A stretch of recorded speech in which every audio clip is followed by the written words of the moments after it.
and good morning everyone. This is Parveen. Today we are on the second session of this particular chapter, that is class 10 civics, chapter number 1, power sharing. In our first session we have seen that we have learned that what do we mean by power sharing.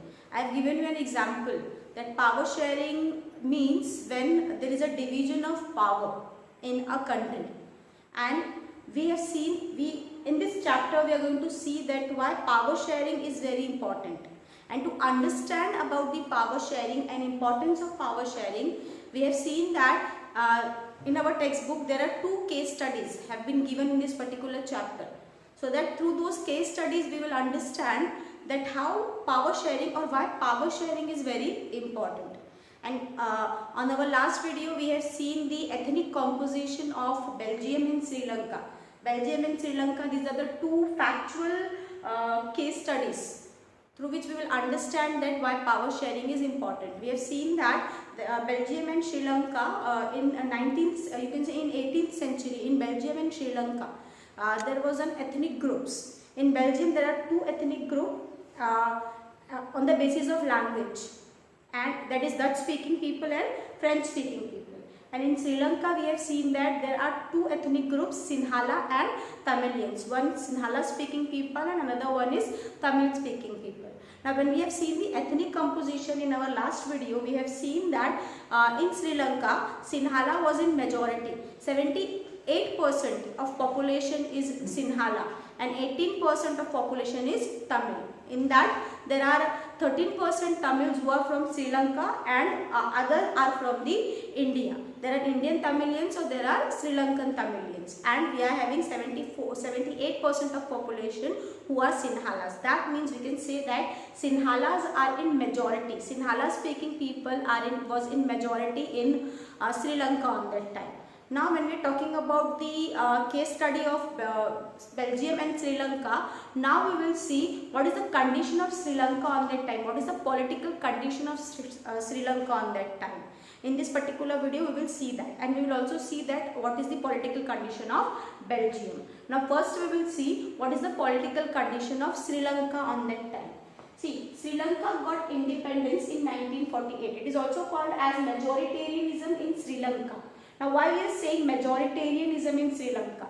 Majoritarianism in Sri Lanka, we are saying that because on that time Sinhala speaking people are in majority in Sri Lanka and Tamil speaking people are in minority. Only 18% people are Tamil. Population is Tamil in Sri Lanka, and 78% of population over there or in Sri Lanka was Sinhala speaking people. So Sinhala speaking people are in majority. Now how it becomes majoritarianism? Majoritarianism means when democracy, or we can say that when power is in the hand of the group who are having majority.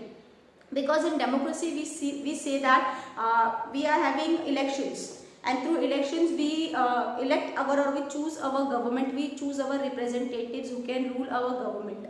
And in a democracy there is a rule, majority wins. That means who got majority votes, that particular party win. So over here when we are saying that Sinhalas are in majority, so automatically majority goes to Sinhala community or Sinhala speaking people, which creates majoritarianism in Sri Lanka. Because it is impossible for Tamil people, or you can say that it is impossible for Tamil group to become a representative of a country because they are in minority. Only 18% are Tamil and 78% are Sinhala speaking people. So they got majority in Sri Lanka. So what happens because of their majority, we will see that. Sri Lanka got independence in 1948. After getting independence, Sri Lanka declared itself as a democratic country, or according to the democracy they started elections in Sri Lanka. But as I have told you, in Sri Lanka, Sinhala speaking people are in majority. So what happens? Majority is Sinhala. So majority votes goes to Sinhala, and in democracy, because of the majority of Sinhala win the elections. Sinhala won the election, and because of the majority they won the election. That is why it leads to the majoritarianism in democracy. It is democracy, but that democracy is headed or led by majoritarianism. because Sinhala speaking people are in or was in majority in Sri Lanka on that time. 78% of population is Sri Lanka.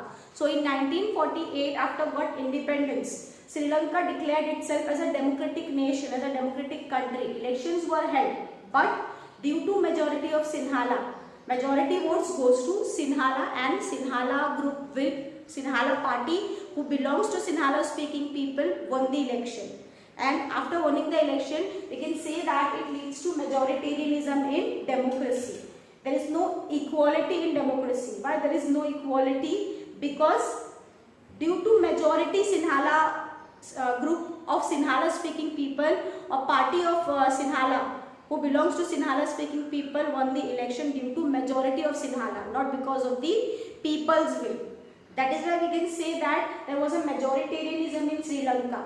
It is democracy, but there was also majoritarianism due to majority population belongs to Sinhala speaking people. So what happens when a group belongs to Sinhala speaking people, or when a party belongs to Sinhala speaking people won the election? There is no equality in Sri Lanka. Sinhala party belongs to Sinhala speaking people. They favored Sinhala people, and they ignored Tamilians, ignore rights of Tamilians, which creates distrust among the Sri Lankan Tamilians, or among the Tamilians who lives in Sri Lanka. Now we will see what steps taken by Sinhala to establish supremacy. As they won the election and they make their government in Sri Lanka after 1948, they tried to make supremacy of Sinhala people, or they tried to make supremacy of Sinhala in Sri Lanka by using their power, because power is in the hand of majority now. After winning the election, power is in the hand of Sinhala, who are in the majority. So now power is in the hand of majority. Power is in the hand of only the group of Sinhala people. So they have taken many steps to create their supremacy in Sri Lanka. Now what are those steps? We will see that. In 1956, Act was passed to recognize Sinhala as the only official language. In 1956, as they won the election, as Sinhala, as a party belonging to Sinhala speaking people won the election, they make many steps, or they passed many laws to create supremacy of Sinhala in Sri Lanka. The first law was passed in 1956, through which Sinhala was become our only official language of Sri Lanka. That means now when we are talking about the ethnic groups, there are two ethnic groups in Sri Lanka. They speak two different kinds of languages, Tamil and Sinhala.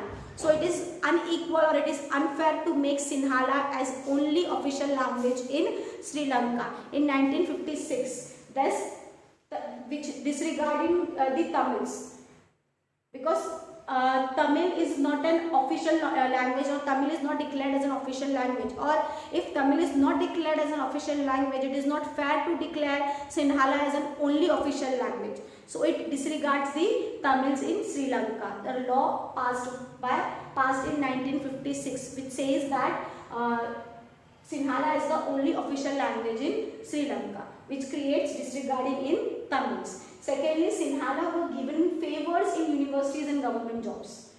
In university admissions and in government jobs, Sinhalas were given favor by the government, because government is of Sinhala's party. That is why they favored Sinhalas or Sinhala speaking people in getting admissions in universities. They got reservations in government jobs, they got reservations in admission in universities. And as we have seen in our last video, that Sinhala speaking people, they follow Buddhism, or they are Buddhist. So Buddhism was favored and given special protection constitutionally. Constitutionally, Buddhism were given special protection. Buddhism religion were given favors in Sri Lanka by the Sinhala government. Increasing the feeling of alienation, all these things, as we have seen that Sinhala becomes an only official language of Sri Lanka. Then we have also seen that Sinhala were given favors in admission in universities, jobs, government jobs, and Buddhism was declared as a special religion in Sinhala, and Buddhism has given special favors, and special favors has been given to Buddhism, and special protection has been given to Buddhism. All these things creates alienation, feeling of alienation among the Tamils, because these are the discrimination which is made by Sinhala government. It is a discrimination made by Sinhala government to Tamils, because Tamils have not given any, Tamilians have not given any favors. They will not get any rights. All the rights, all the favors have been given to Sinhala speaking people, because the government is of Sinhala. And why we are having Sinhala's government? Due to majority of Sinhala living in, or majority of population is Sinhala in Sri Lanka on that time. So all this discrimination leads to increasing feeling of alienation in Tamils, which results that they have taken steps, Tamilians have taken steps against the Sinhala government, because the relation between Sinhala and Tamils got strained. There is a conflict between Sinhala and Tamilians due to all this discrimination. So, to Tamilians, what they have done, they have launched this struggle against Sinhala government. Because of all this discrimination, they have demanded independent Tamil state. But Sinhala government denied their demands, because of which condition got worse, and this distrust turned into civil war in Sri Lanka after 1956. And in that particular civil war, thousands of people were killed. So now over here, with this particular case study of Sri Lanka, we have seen that due to majority or due to majoritarianism in Sri Lanka, democracy was there, but that democracy is a big failure because of the majoritarianism.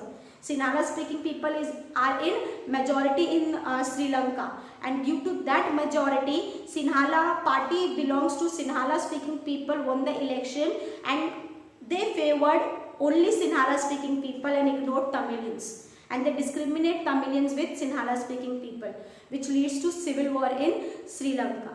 So now I hope you will understand this particular topic, which says majoritarianism in Sri Lanka, which is harmful for democracy, because it creates discrimination and inequality. There is no power sharing, and due to this there is a conflict and there is a civil war, because if power sharing is there, as we have seen that power is concentrated only in the hands of majority and minority got discriminated.